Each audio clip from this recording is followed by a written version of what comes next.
How many pounds and 652 grams? And we're given that 1 pound equals 454 grams. Our starting unit and starting value are 652 grams because that's given in the problem. We can set up our fraction, and we know that grams must be on the bottom because we need to cancel out grams, which is in the numerator. We put pounds on top because that's the relationship we know between grams and pounds. I put in the numbers. My 1 pound equals 454 grams. And now my grams cancel out with one another, and I'm left with units of pounds. I do the math, and I get 1.43612, and there were more digits on the calculator that I didn't write all down, and this is going to be in pounds.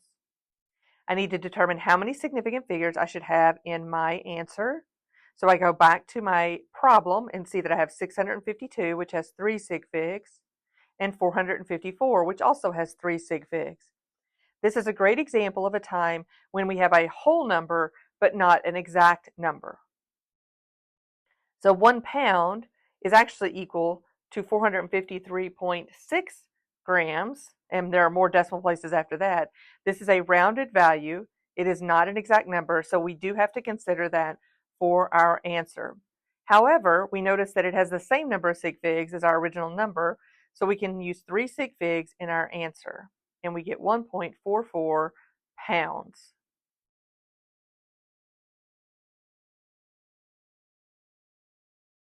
An aluminum sphere has a volume of 3.65 centimeters cubed. What is the mass given its density is 2.70 grams per centimeter cubed? In this problem, we're looking for our starting unit, which is centimeters cubed, and that's just a measure of volume. This is still a simple unit because it's not a relationship between units. So sometimes students get confused thinking this is a compound unit or a relationship because it has the cubed in there, but really it's just a measure of volume, just like milliliters or gallons. So we start with our 3.65 centimeters cubed. We set up our fraction, and we know that centimeters cubed needs to go on the bottom because it is in the numerator in our first step and we want to cancel out, and grams is going on top. And then we put our number in, 2.70 grams per centimeter cubed. The 2.70 is with grams given in the problem, so we keep it with that.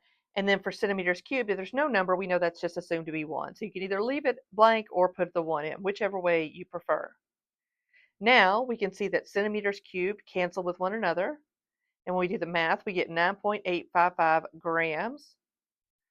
Now we need to identify the number of significant figures that we need in our answer. So we look back at the numbers given in the problem.